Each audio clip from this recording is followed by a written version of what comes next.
Hello everyone, welcome back to Free Academy. This is Vartika. I hope you all are doing very well. आप सभी की preparation बहुत अच्छी चल रही होगी। तो मैं आज लेके आई हूँ बायोमोलिक्यूल्स की PYQs। तो आई होप आप सभी ने बायोमोलिक्यूल्स के चैप्टर को अच्छी तरह से पढ़ा है, उसका अच्छी तरीके से रिविजन किया है। तो आज हम उसके क्वेश्चन सॉल्व करते हैं। तो चलिए, तो फर्स्ट क्वेश्चन है identify the basic amino acids from the following. इनमें से बेसिक एमिनो एसिड्स को हमने आइडेंटिफाई करने हैं। तो ऑप्शंस हैं glutamic acid, lysine, valine and tyrosine. इनमें से लाइसिन हमारा बेसिक एमिनो एसिड है, क्योंकि लाइसिन के अंदर एक NH2 ग्रुप एक्स्ट्रा प्रेजेंट होता है COOH ग्रुप के कंपैरिजन में। हमने देखा था जब थ्योरी पढ़ी थी इसकी कि बेसिक एमिनो एसिड्स वो होते हैं जिनके अंदर एमिनो ग्रुप है वो एसिडिक ग्रुप से ज़्यादा होते हैं। ठीक है, तो बी ऑप्शन हमारा करेक्ट होगा। फिर इसके बाद हम नेक्स्ट क्वेश्चन पे चलते हैं। Which of the following are not polymeric. इनमें से कौन सा है बायोमोलिक्यूल वो पॉलीमर नहीं बनाता। तो nucleic acids, protein, polysaccharides and lipids. तो ये सभी मॉलिक्यूल्स हैं ये पॉलीमर बनाते हैं एक्सेप्ट लिपिड्स। ठीक है, जैसे न्यूक्लिक एसिड्स, प्रोटीन्स, ये सभी पॉलीमर ही होते हैं। इसके बाद हम चलते हैं नेक्स्ट क्वेश्चन पे। The enzyme has accelerated the reaction rate by how many times. Enzymes हैं वो रिएक्शन की रेट को इंक्रीज करते हैं, लेकिन कितना इंक्रीज करते हैं? 10 million times, 10 billion times, 10 trillion times और 10,000 टाइम्स। इसका आंसर होगा 10 million times. Enzymes 10 million times reaction की रेट को इंक्रीज कर देते हैं।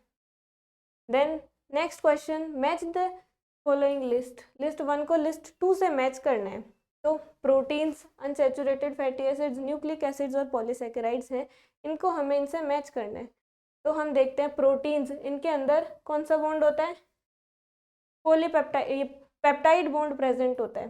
ठीक है, दो एमिनो एसिड्स हैं उनके बीच में पेप्टाइड बॉन्ड प्रेजेंट होगा, तो ये एक पेप्टाइड बनती है। ठीक है, फिर अनसैचुरेटेड फैटी एसिड्स, इनके बीच में carbon carbon double bond present होता है। न्यूक्लिक एसिड्स, न्यूक्लिक एसिड्स के बीच में फॉस्फोडाइएस्टर बॉन्ड प्रेजेंट होता है। और बचा हमारा पॉलीसैकेराइड्स, इसमें ग्लाइकोसिडिक बॉन्ड्स प्रेजेंट होते हैं। तो हम मैच कर लेंगे कि फर्स्ट का फोर्थ है, सेकंड का फर्स्ट, और थर्ड में सेकंड, और फोर्थ में थर्ड। तो ये ऑप्शन, जैसे 4 4 चाहिए तो ऑप्शन बी और सी तो हम वैसे ही हटा देंगे। इसको एलिमिनेशन ऑप्शन मेथड से जब हम करेंगे तो हमारा आंसर फर्स्ट आएगा। ठीक है, इसके बाद हम नेक्स्ट क्वेश्चन पे चलते हैं। The transition state structure of the substrate formed during an enzymatic reaction. Enzymatic reaction में जब ट्रांजिशन स्टेट बनती है उसके बारे में क्वेश्चन है। तो ऑप्शंस हैं transient but stable, permanent but unstable, transient and unstable, permanent and unstable. तो ट्रांजिशन स्टेट है वो कैसी होती है? वो ट्रांजिएंट होती है और अनस्टेबल होती है। बहुत ही थोड़ी देर के लिए ये स्टेट आती है, फिर ये प्रोडक्ट में कन्वर्ट हो जाता है। ठीक है, तो इसके बाद नेक्स्ट क्वेश्चन है a competitive inhibitor of succinic dehydrogenase. Succinic dehydrogenase ये जो एंजाइम है इसका कॉम्पिटेटिव इनहिबिटर होता है मेलोनेट या फिर मेलोनिक एसिड। ठीक है, फिर lactose is composed of, lactose है ये डाइपेप्टाइड है, ये किससे बनी होती है? ग्लूकोज और फ्रक्टोज से बनती है लैक्टोज। फिर इसके बाद अमाइलोज और अमाइलोपेक्टिन, ये दो स्ट्रक्चर्स कहाँ पे देखने को मिलती हैं? ग्लाइकोजन, स्टार्च, सेल्यूलोज और काइटिन। इनमें से स्टार्च में ये दोनों स्ट्रक्चर हमें देखने को मिलती हैं, जिसमें से अमाइलोपेक्टिन होता है ये स्टार्च की ब्रांचिंग के लिए रिस्पॉन्सिबल होता है, ये ब्रांचिंग करवाता है। ठीक है, और हम बॉन्डिंग भी देखें तो इसके अंदर अल्फा 1,4 ग्लाइकोसिडिक बॉन्ड प्रेजेंट होता है, और ब्रांचिंग के टाइम पे इनमें अल्फा 1,6 ग्लाइकोसिडिक बॉन्ड प्रेजेंट होता है।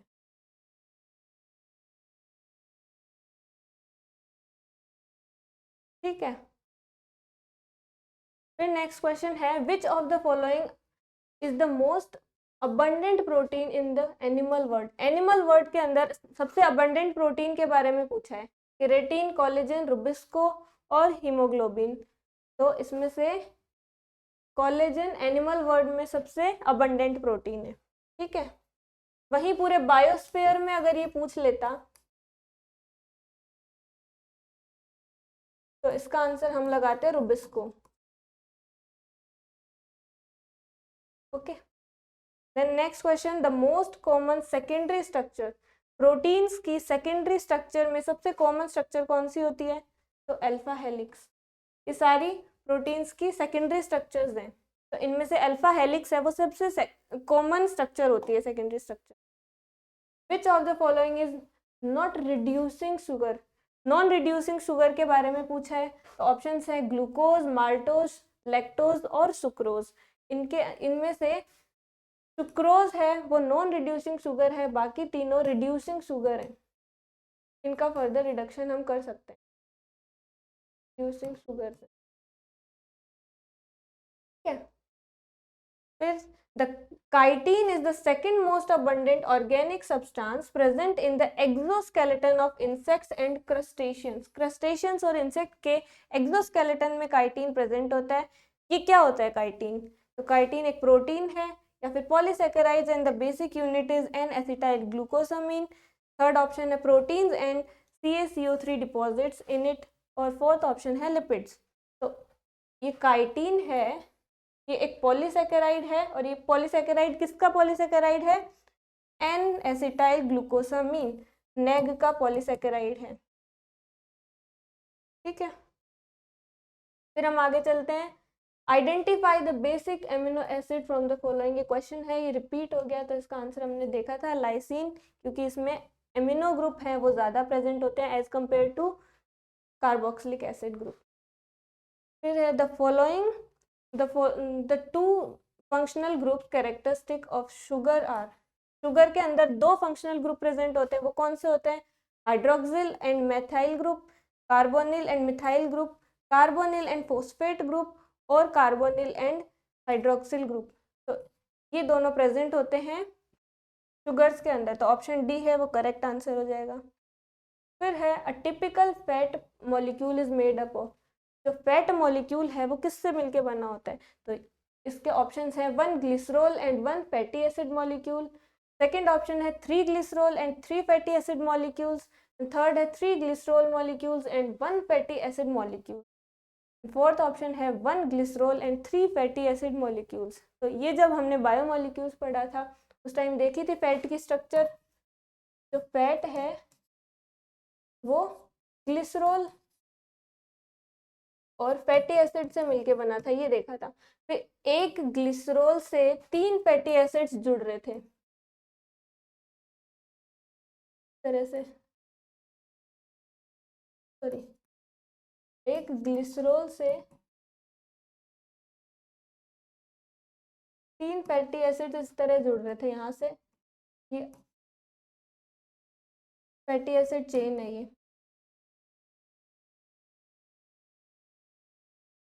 और ये एस्टर बॉन्ड बन रहा था यहाँ पे, ठीक है। तो ये पूरी स्ट्रक्चर है, ये फैट की है, फैट्स की। फैटी एसिड्स के अंदर हम देखेंगे कि 3 फैटी एसिड्स हैं और एक ग्लिसरॉल मॉलिक्यूल है, तो ऑप्शन डी करेक्ट हो जाएगा हमारा। फिर नेक्स्ट क्वेश्चन है, phosphoglyceride is always made up of. Phosphoglyceride है वो किससे मिलके बना है? तो इन स्टेटमेंट्स में ऑप्शन ए है सैचुरेटेड और unsaturated fatty acids esterified to a glycerol molecule to which a phosphate group is also attached.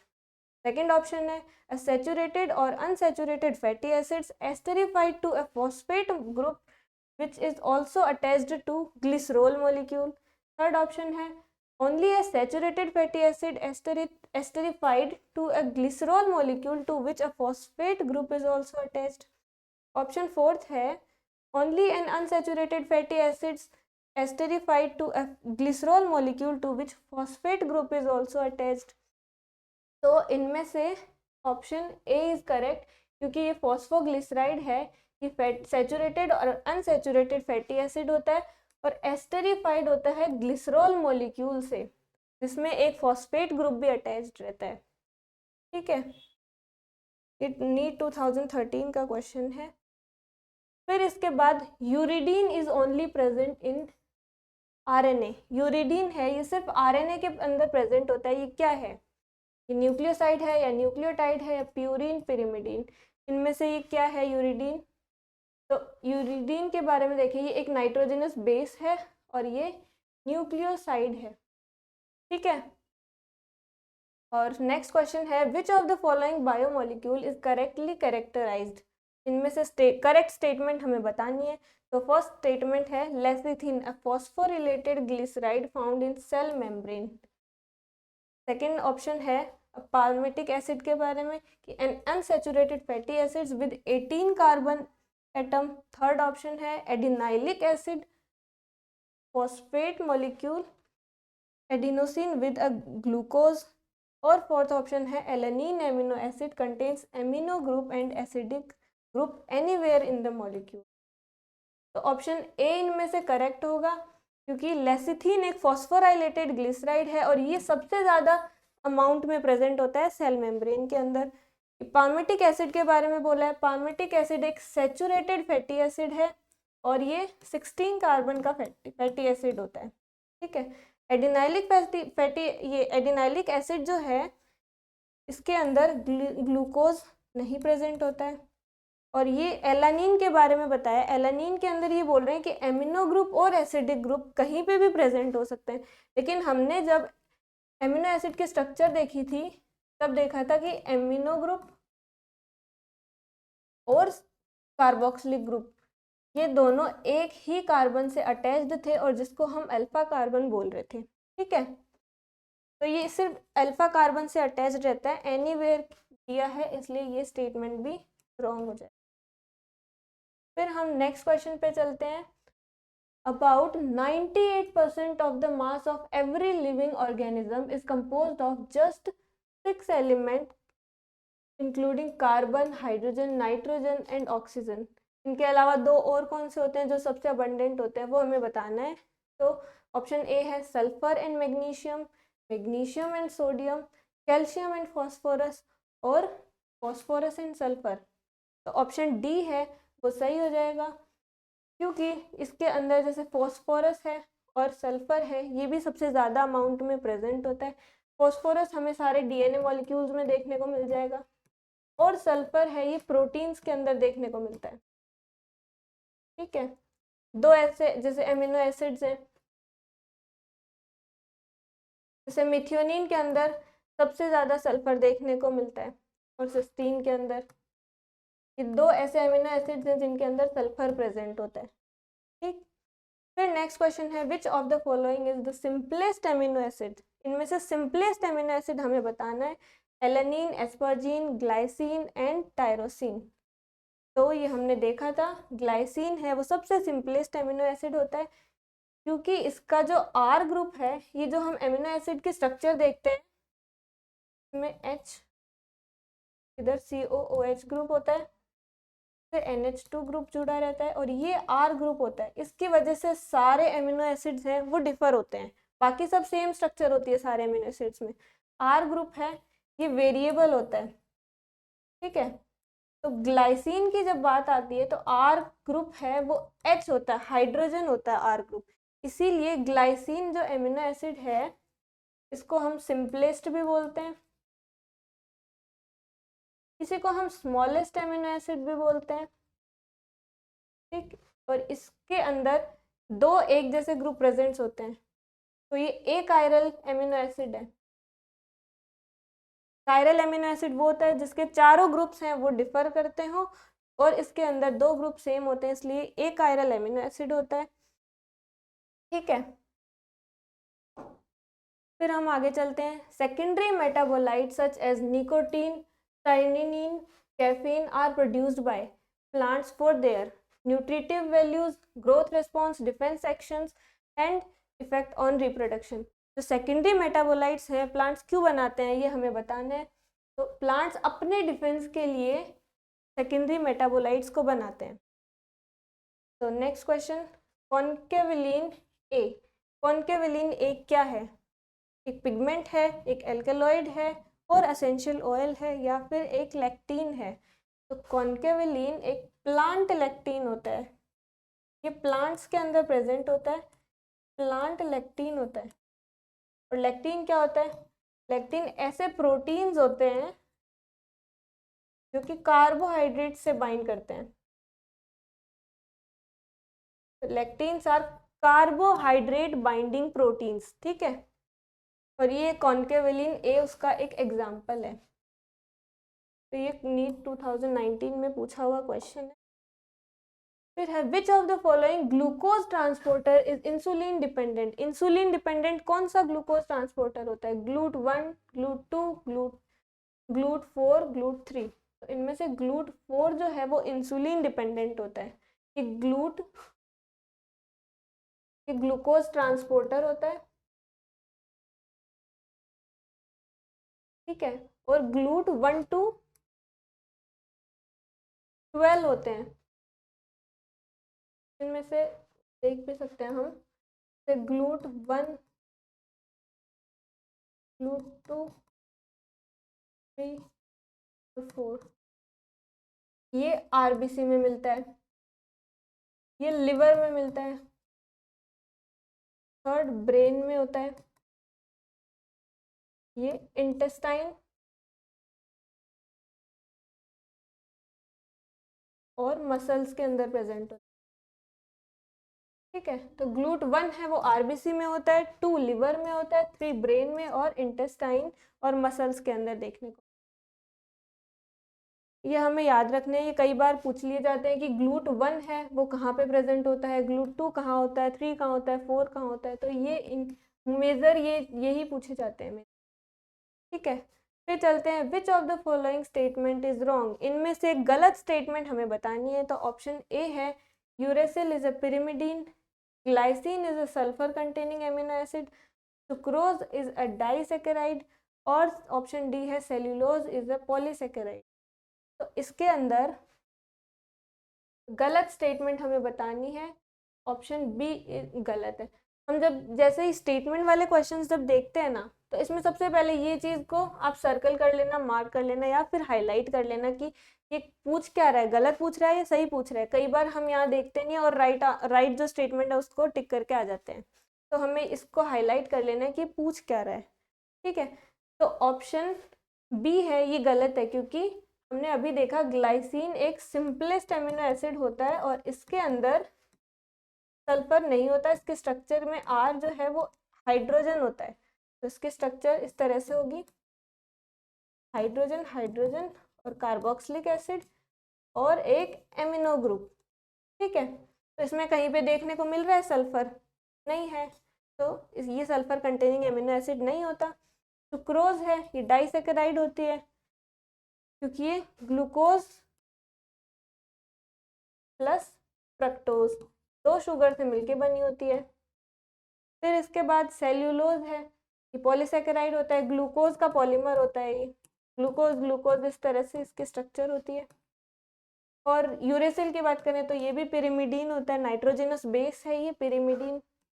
Nitrogenous bases की भी हम बात करें तो नाइट्रोजनस बेसिस दो तरह के होते हैं, प्यूरिन्स और पिरिमिडीन्स,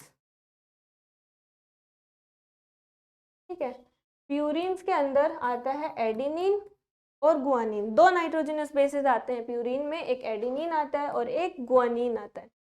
वहीं पिरिमिडीन की जब हम बात करते हैं तो इसमें 3 आते हैं, एक साइटोसिन, एक यूरेसिल, एक थाइमिन, ठीक है। जब हम डीएनए की बात करते हैं तो डीएनए के अंदर ये प्रेजेंट होते हैं, एडेनिन गुआनिन, फिर साइटोसिन और थाइमिन। और आरएनए की बात करते हैं तो थाइमिन की जगह उसमें यूरेसिल प्रेजेंट होता है, ठीक है। तो इसका ऑप्शन बी होगा, ये करेक्ट है। फिर the chitinous exoskeleton of arthropod is formed by polymerization of, ये क्वेश्चन फिर से आया है, पहले ये 2015 में फिर से क्वेश्चन आया हुआ है। इसका ऑप्शन है एन एसिटाइल ग्लूकोसामीन। थोड़ी देर पहले भी हमने देखा था कि ये क्वेश्चन आया था नीट में, तो क्वेश्चन हैं वो रिपीट भी हो रहे हैं, तो आपको PYQs जो है उनको अच्छे से पढ़ के जाना है। तो इसने पूछा है काइटिनियस एक्सोस्केलेटन है आर्थ्रोपोड्स का, वो किससे मिलके बना है? एन एसिटाइल ग्लूकोसामीन से मिलके बना है, जिसको हम नेग के नाम से जानते हैं। ठीक है, ये एक पॉलीसेकेराइड है। फिर इसके बाद नेक्स्ट क्वेश्चन है which of the following is non reducing carbohydrate. Non reducing carbohydrate क्या है? तो माल्टोज, सुक्रोज, लैक्टोज और राइबोज 5 फॉस्फेट। ये क्वेश्चन भी फिर से रिपीट हुआ है, थोड़ी देर पहले था वो, उसने पूछा था कि नॉन रिड्यूसिंग शुगर क्या है, अब पूछ रहे हैं नॉन रिड्यूसिंग कार्बोहाइड्रेट क्या है। तो कार्बोहाइड्रेट एक शुगर ही तो है, उसने सेम क्वेश्चन पूछा है, तो सुक्रोज है वो नॉन रिड्यूसिंग शुगर या फिर नॉन रिड्यूसिंग कार्बोहाइड्रेट है। इसके बाद नेक्स्ट क्वेश्चन है Ramachandran plot is used to confirm the structure of. Ramachandran plot किस बात के स्ट्रक्चर को कंफर्म करने के लिए दिखाया जाता है? तो वो होता है प्रोटीन्स, और प्रोटीन्स में भी मोस्टली सेकेंडरी स्ट्रक्चर के अंदर देखी जाती है प्रोटीन्स की। ठीक है, तो ऑप्शन सी है वो सही होगा। The next question, identify the substance having glycosidic bond and peptide bond respectively in their structure. इनके स्ट्रक्चर्स में हमें ग्लाइकोसिडिक और पेप्टाइड बॉन्ड बताना है। यानी ग्लाइकोसिडिक बॉन्ड कहाँ होता है, हम पहले ये देख लेंगे। तो ग्लाइकोसिडिक बॉन्ड कार्बोहाइड्रेट्स में होता है, वहीं हम बात करें पेप्टाइड बॉन्ड की, तो पेप्टाइड बॉन्ड प्रोटीन्स में होता है। इसके बाद हमें पता चल गया कि इन दोनों में से हमें एक कार्बोहाइड्रेट और एक प्रोटीन है, ऐसा कॉम्बिनेशन देखना है। तो हम देखेंगे काइटिन और कोलेस्टेरॉल, ऑप्शन बी है ग्लिसरॉल और ट्रिप्सिन, ऑप्शन सी है सेलुलोज और लेसिथीन, ऑप्शन डी है इन्यूलिन और इंसुलिन। तो इसके अंदर ऑप्शन डी सही होगा, क्योंकि ऑप्शन डी इन्यूलिन है, ये पॉलीसेकेराइड है।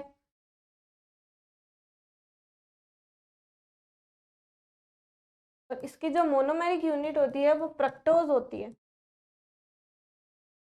बहुत सारी फ्रक्टोज की यूनिट्स जब मिलती हैं, जब फ्रक्टोज फ्रक्टोज फ्रक्टोज इस तरह से जुड़ते हैं तो बनाते हैं इन्युलिन, और ये है इंसुलिन। ये एक प्रोटीन है, प्रोटीन्स है वो अमीनो एसिड से मिलके बने होते हैं। ठीक है, तो ऑप्शन डी सही है, क्योंकि इसमें ये इन्युलिन और इंसुलिन, इन्युलिन एक पॉलीसेकेराइड है, इंसुलिन एक प्रोटीन है, यही हमें देखना था। Which of the following biomolecule does have phosphodiester bond? phosphodiester bond कहाँ पे होता है? Amino acids in polypeptides, nucleic acids in nucleotide, fatty acids in diglyceride और monosaccharides in a polysaccharide। ठीक है, तो हमें फोस्फोडाइएस्टर बॉन्ड बताना है। तो फोस्फोडाइएस्टर बॉन्ड्स कहाँ होते हैं? डीएनए मॉलिक्यूल्स के अंदर देखने को मिलता है। डीएनए किससे बनता है? न्यूक्लियोटाइड्स से बनता है। ठीक, तो ऑप्शन बी सही होगा। फिर एटीपी के बारे में बताना है। एटीपी क्या है?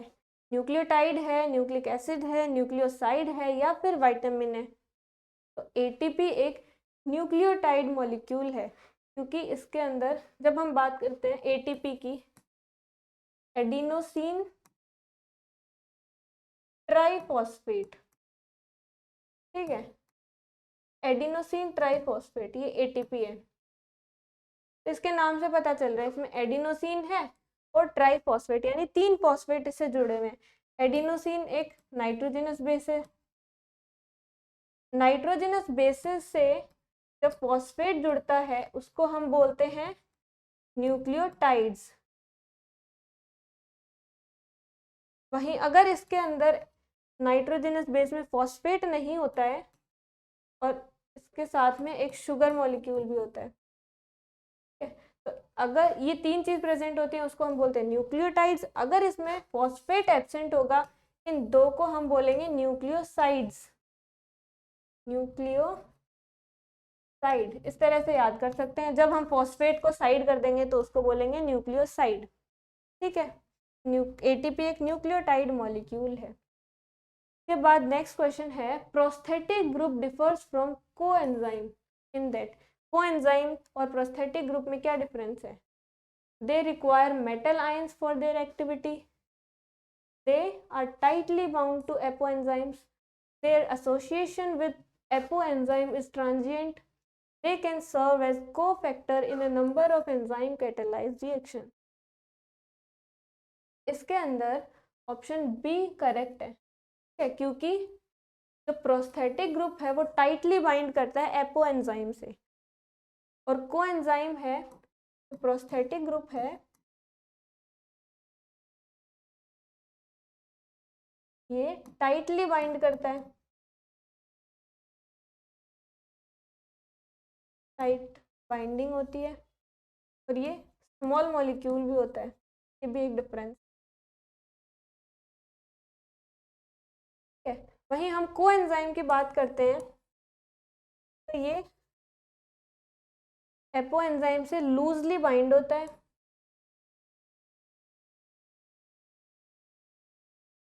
और इसमें लार्ज मॉलिक्यूल्स होते हैं, ठीक है। तो ये दोनों स्ट्रक्चर्स हमें एंजाइम की स्ट्रक्चर में देखने को मिलती है। जब हम कॉम्प्लेक्स एंजाइम देखते हैं तो कॉम्प्लेक्स एंजाइम के अंदर एपोएंजाइम होता है जो कि प्रोटीनेशियस पार्ट होता है एंजाइम का,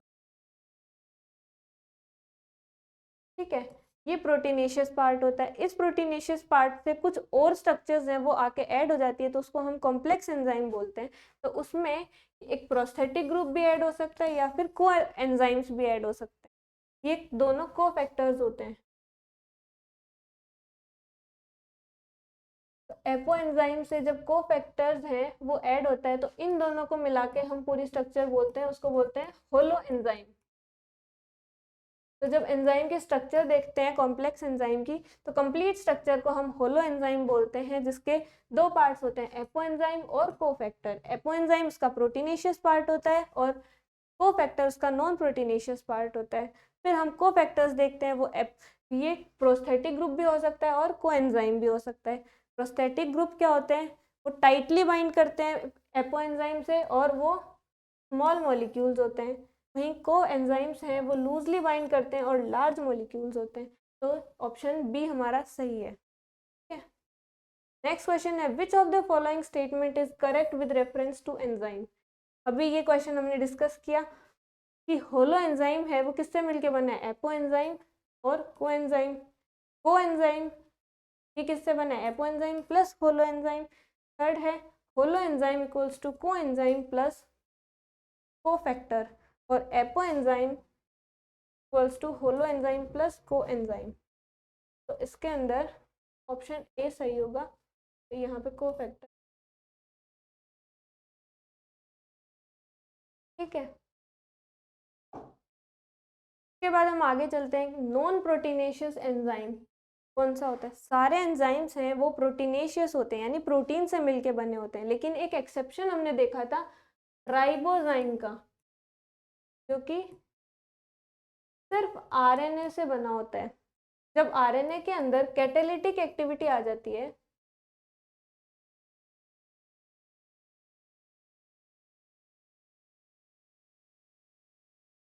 तो वो उसको हम बोलते हैं राइबोजाइम, ठीक है। जब कैटालिटिक एक्टिविटी आ जाती है तब आरएनए है वो एंजाइम की तरह बिहेव करने लग जाता है, तो उसको हम बोलते हैं राइबोजाइम। ये एक एक्सेप्शन भी होता है कि इसमें कोई प्रोटीन मॉलिक्यूल्स प्रेजेंट नहीं होते। फिर नेक्स्ट क्वेश्चन है which of the following statement about enzyme is wrong. Enzymes के अंदर हमें रॉन्ग स्टेटमेंट बतानी है। तो enzymes are denatured at high temperature. Option B है enzymes are mostly proteins but some are lipids also. Enzymes are highly specific. Last option है enzymes require optimum pH and temperature for their maximum activity. तो ये तो सही है क्योंकि enzymes हैं वो अपने ऑप्टिमम पीएच और ऑप्टिमम टेम्परेचर के ऊपर मैक्सिमम एक्टिविटी या फिर हाईली एफिशिएंट काम करते हैं। वहीं एंजाइम्स हैं वो स्पेसिफिक होते हैं। ये भी हमने पढ़ा था कि जो एंजाइम्स हैं एक पर्टिकुलर एंजाइम पर्टिकुलर सबस्ट्रेट के लिए ही बाइंड करवाएगा, वो किसी और सबस्ट्रेट को जाके बाइंड नहीं करेगा, तो ये हाईली स्पेसिफिक होते हैं। फिर सेकंड ऑप्शन जब हम देखते हैं कि enzymes are mostly proteins but some are lipids also, तो इसमें लिपिड्स गलत है, लिपिड्स नहीं प्रेजेंट होते। ठीक है, तो ऑप्शन बी हमारा रॉन्ग होगा। Enzymes are denatured at high temperature. Enzymes हैं वो हाई टेम्परेचर देंगे अगर हम एंजाइम को, तो वो डीनेचर हो जाएंगे, क्योंकि उनके वो एंजाइम्स हैं वो भी प्रोटीन से मिलके बने होते हैं, और प्रोटीन्स अमीनो एसिड से बने। ये अमीनो एसिड्स की जो स्ट्रक्चर है और प्रोटीन्स की जो टर्शरी स्ट्रक्चर है वो खराब हो जाती है, इसलिए एंजाइम्स हैं वो डीनेचर हो जाते हैं हाई टेम्परेचर।